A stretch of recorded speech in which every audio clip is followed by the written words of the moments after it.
So could you start first by painting us a picture of the landscape of autism in the DR? What is the understanding of and the attitudes towards autism there? So here in DR, obviously autism isn't as understood as it is in the States right now. But in the past 10 or 15 years, there have been big leaps in the understanding and treatment of autism. It used to be kind of more of a taboo topic, and obviously there's still a lot of fear around the diagnosis and a lot of fear with the families as to what's going to happen when you get a diagnosis. But there is more awareness, and people are a lot more open to students or adults with autism.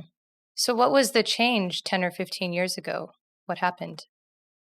From what I understand, the First Lady started a center called Guide, and she started bringing professionals from the United States and from Mexico and Spain to train students, undergrads, to implement ABA and other methods in order to treat autism, I guess. And she started promoting the appropriate use of therapy for autism, and her department was funding a lot of most of this movement. With that, there was a lot of awareness. A lot of people started understanding what autism was. They were serving a population that wasn't just the population that used to get services before, which was a higher socioeconomic status, but they were serving the entire population.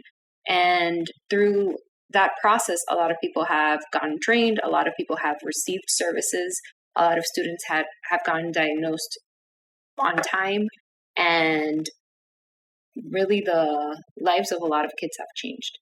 And pretty much the whole view on autism and how often you hear about it, how often you see it in public, how many people you know that have autism has increased in the past couple of years, just because there is more acceptance and there's more awareness. Mm-hmm. You said the First Lady, like the president's wife? Yeah. Oh, wow. What was her connection? I have no idea. That was her project. She got together with, I think, the Taiwanese government, and they funded this. It's an amazing center, and they have 5 of them now, all around the country. That's really cool. So when you were growing up, did you hear about autism? Was it like a word that people knew about?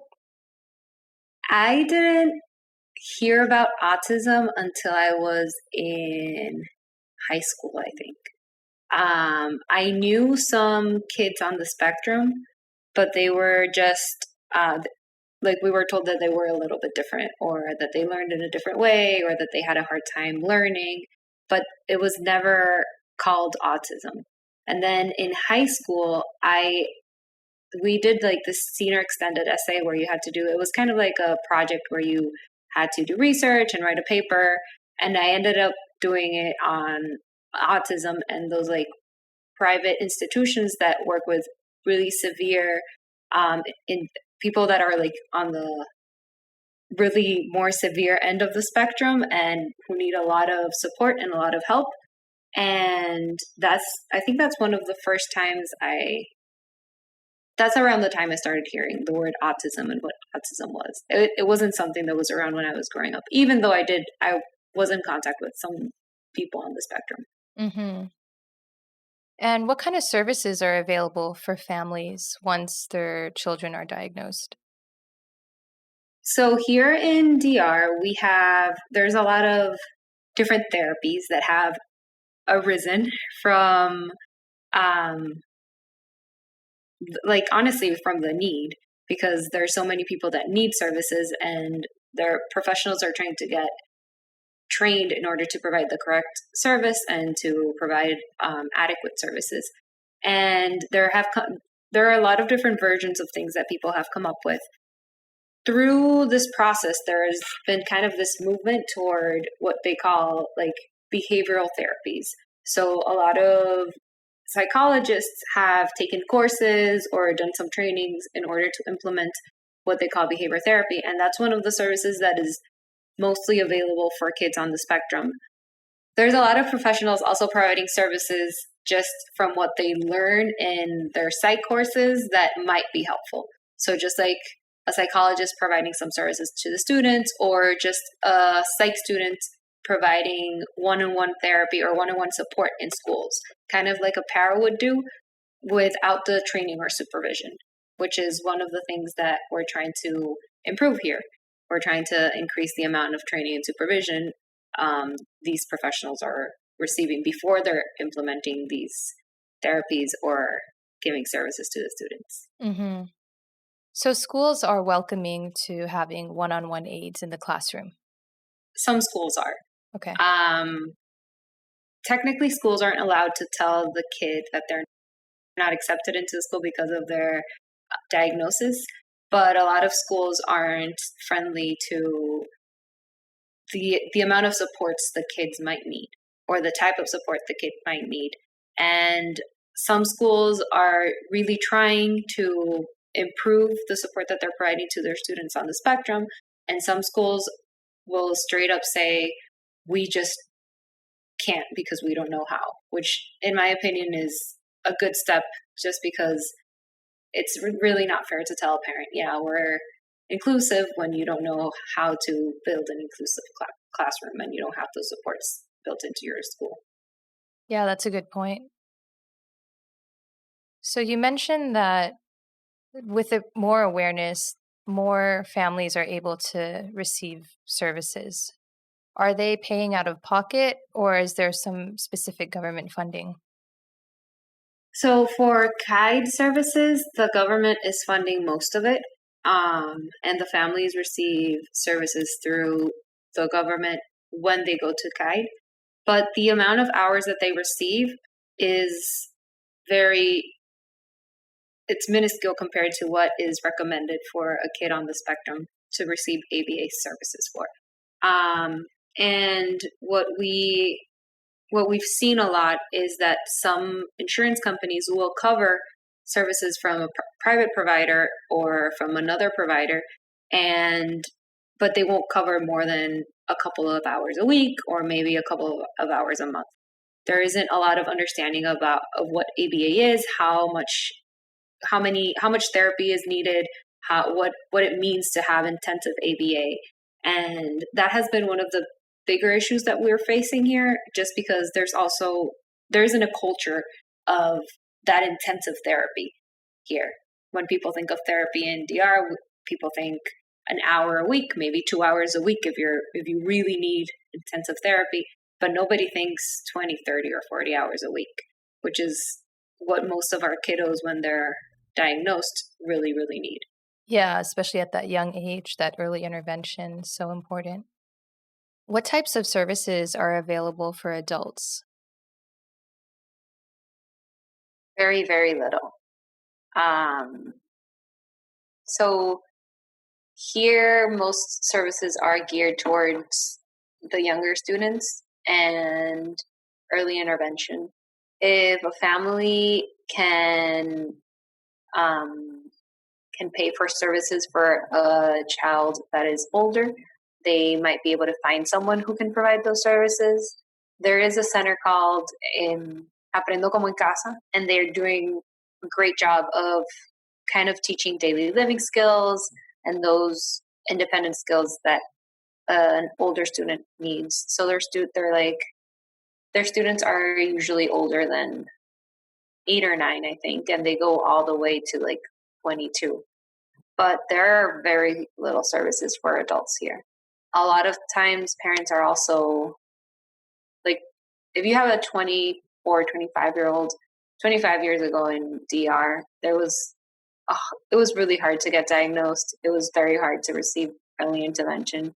So a lot of parents haven't had a very good experiences with services. So at that point, they're not looking for any support because their experience with services hasn't been positive. So they've learned how to kind of manage, and a lot of those students need a lot more support than they would if they maybe had access to better services. Even Guide only goes to 12 years old. Mm-hmm. Yeah. So, Kaki, how did you get started working with the autistic population? You wrote that essay when you were in high school, but how did you really get into the field? I went to undergrad in Boston, and I graduated and I didn't want to come back home, and my parents said I needed to either keep studying or get a job, and I was going to go to med school, but chemistry was not my friend. So I started figuring out like what I would be willing to work in, and I ended up applying to a school called the May Institute in Randolph, Massachusetts, and I was asked to go for an interview. I had no idea what autism was, like what it really was. That really had never had any experiences with kids on the spectrum. And I got hired for the intensive behavior core like that day. And then I stayed there for like 3 years and I loved it. It was super intense. It was like those first 6 months were the hardest 6 months of my entire life, but it was so much fun. I loved it. And then I decided to do my master's in ABA, and now I'm a BCBA working with kids on the spectrum still. Cool. So when did you go back to DR? 3 years ago? Yeah. After I worked there for a while, I moved to New York and worked in New York for a while, and then decided to come back home. Mm-hmm. So why are you passionate about helping people with autism? I think I've seen a lot of families and a lot of kids go through really, really hard moments, and I've seen them go through therapies or interventions that haven't been effective. And after seeing the interventions work so well and so consistently with ABA, I think that there is a way to make the diagnosis not be so heavy sometimes on these families and on these kids, and to make sure that these kids are part of our community and have independent lives and can enjoy relationships, and families can learn how to accept them and understand them. And I don't know, I think I really like the change ABA can do to the relationship within a family that has a diagnosis. Mm-hmm. Yeah. Yeah, I totally can echo those sentiments.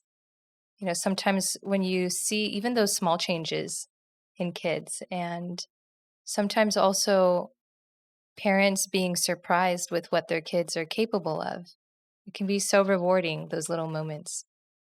Yeah, definitely. Like the moment a kid can pull up his pants on his own and you're like, you can go to the bathroom now. Yeah. Like that's a huge, huge win that sometimes like you don't really think about it.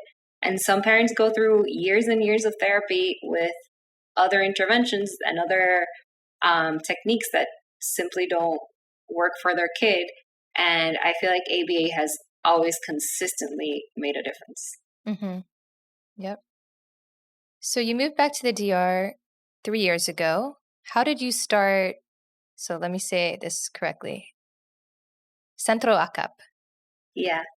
I actually started with my co-founder, who was my roommate in New York, and she was a business major.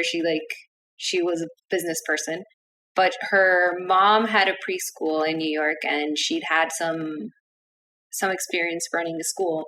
And we started talking about services here in DR and like what I would do when I moved back.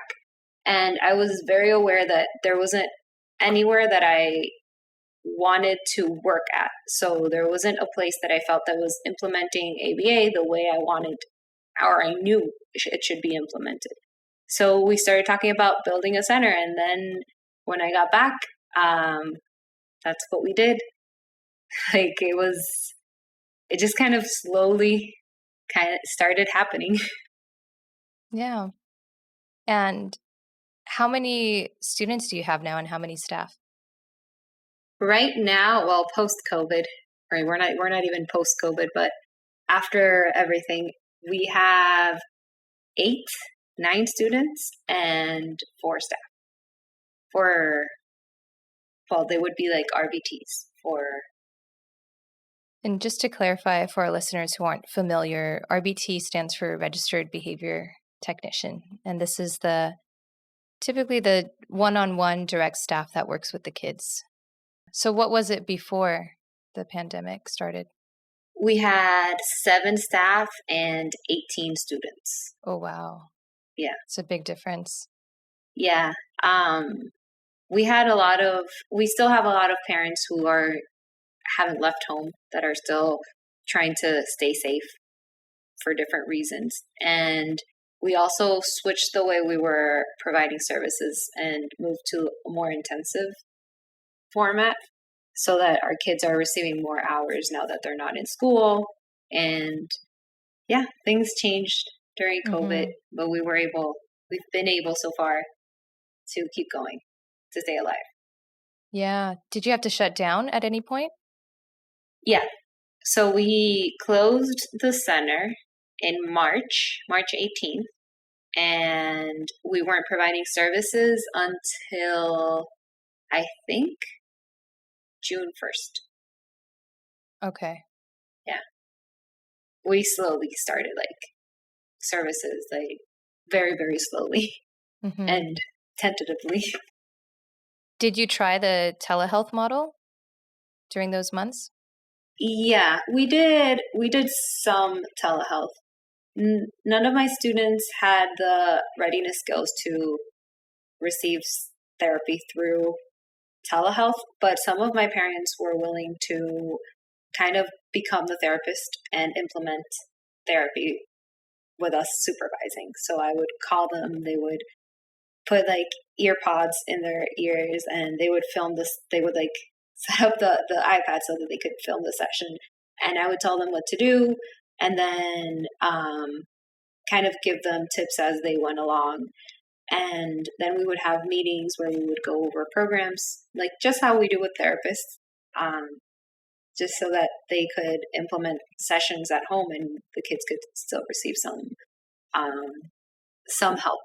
Mm-hmm. How did that go for the parents? I know it was really hard for them a lot to find the time, and at first it's always so difficult to understand what we're telling them and the format of session, but they did awesome. I was so impressed how quickly they learned. I was so impressed how determined they were to get it right, to implement the therapy right, and how easily they generalized those skills they were learning through the session as therapists to other aspects of their lives or other moments in their day. It was amazing. I was so impressed with my parents. They did really, really well. Cool. Were you doing parent training before? We were doing parent training, but we were doing it was always with someone else there. So it was never just them and their kid. So it would be, and it was always someone else, there was always someone who could intervene if something went wrong or kind of guide them a little bit closer. They would come into session where towards the end of every session, we would ask them to come in and practice a program that was maybe almost mastered, or a program that we needed them to practice at home, or practice some communication skills. But it's different when you're working alone and you have to go through a correction procedure and you have to take data and you have to make sure that you give them a break when they need a break and all of that. Yeah, there's a lot that goes into running a session. Yeah. I feel like you don't notice until you're telling a parent to go through all of it. because most RBTs come with like some experience of having to run a session, and it's a lot of things that they have to keep track of. Right. What is the situation like right now in DR? So we were opening in like phases. Mm-hmm. So phase 1, phase 2.